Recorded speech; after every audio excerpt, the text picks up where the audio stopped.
కర్నూలు జిల్లా సంగాల నెమ్కల్లో ఉద్రిక్తత నెలకొంది. రెండు గ్రామాల్లో టీడీపీ వైసీపీ వర్గాల మధ్య దాడులు ఘర్షణ జరిగింది. సంగాలలో వైసీపీ నేతలు గిరి, ఎమ్మెల్యే విరూపాక్షి తమ్ముడు శ్రీరాములపై టీడీపీ నేతలు దాడి చేశారు.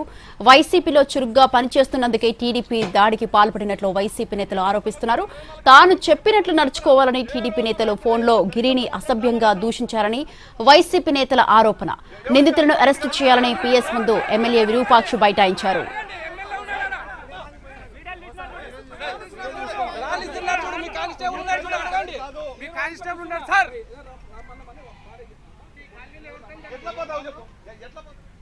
నేమకల్లో టీడీపీ కన్వీనర్ పురుషోత్తం వాహనాన్ని వైసీపీ వర్గీయులు ధ్వంసం చేశారు.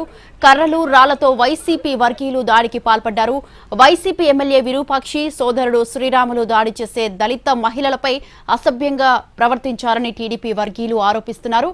టీడీపీ వర్గీయులను నియోజకవర్గ ఇన్ఛార్జి వైకుంఠం జ్యోతి పరామర్శించారు. చిప్పగిరి మండలంలో ఉద్రిక్త కారణంగా పోలీస్ బందోబస్తు ఏర్పాటు చేశారు. ఆలూరు వైసీపీ ఎమ్మెల్యే విరూపాక్షి కుమారుడు చంద్రశేఖర్ ను పోలీసులు అదుపులోకి తీసుకుని చిప్పగిరి పిఎస్ లో ఉంచారు.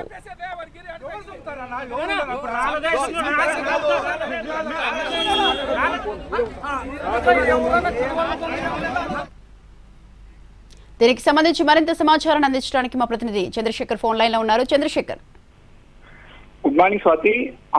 కర్నూలు జిల్లా ఆలూరు నియోజకవర్గం చిప్పగిరి మండలంలో ఉద్రిక్త పరిస్థితి నెలకొంది. నిన్న రాత్రి చిప్పగిరి మండలం సంగాలలో టీడీపీ కార్యకర్తలపైన, వైసీపీ కార్యకర్తలపైన టీడీపీ వర్గీయులు దాడి చేశారు. అందులో కొందరు గాయపడ్డారు కూడా. ఆ తర్వాత వైసీపీ ఎమ్మెల్యే విరూపాక్షి సంఘాలకు వెళ్లారు. వారిని పరామర్శించారు.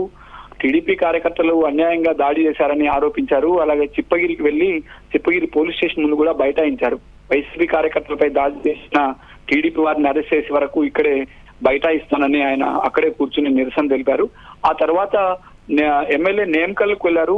నేమకల్లో వైసీపీ కన్వీనర్ వాహనం పైన టీడీపీ వర్గీయులు కర్రలతో, రాళ్లతో దాడి చేశారు. వాహనం ధ్వంసమైంది. దీనిపైన టీడీపీ వర్గీయులు తీవ్ర స్థాయిలో ఆరోపణలు చేస్తున్నారు. దళితుల పైన దాడి చేశారు, వాహనాన్ని ధ్వంసం చేశారు, దళిత మహిళల పట్ల అసభ్యంగా ప్రవర్తిస్తున్నారని కూడా వారు ఆరోపిస్తున్నారు. ఎమ్మెల్యే వాహనానికి అడ్డు వచ్చినందుకు దాడి చేశామనేది టీడీపీ వైసీపీ వర్గీయుల వాదన. మొత్తం మీద ఇరు వర్గాల పరస్పరం దాడులతో ఘర్షణ వాతావరణం నెలకొంది. రెండు గ్రామాల్లో తీవ్ర ఉద్రిక్తంగా ఉంది. పోలీసులు బందోబస్తు ఏర్పాటు చేశారు. ఈ సంఘటన తర్వాత ఎమ్మెల్యే విరూపాక్షిని, ఆయన కుమారుడు చంద్రశేఖర్ ను పోలీసులు అదుపులోకి తీసుకున్నారు. ప్రస్తుతం చిప్పగిరి పిఎస్ లో వారిద్దరిని ఉంచారు. ఈ రెండు ఘటనల నేపథ్యంలో దీని ప్రభావం ఆలూరు నియోజకవర్గంలోని అన్ని మండలాల్లోనూ ఉంది. ఎందుకంటే రెండు బలమైన వర్గాలు, వైసీపీ టీడీపీ వర్గాలు ప్రతి గ్రామంలోనూ ఉన్నాయి.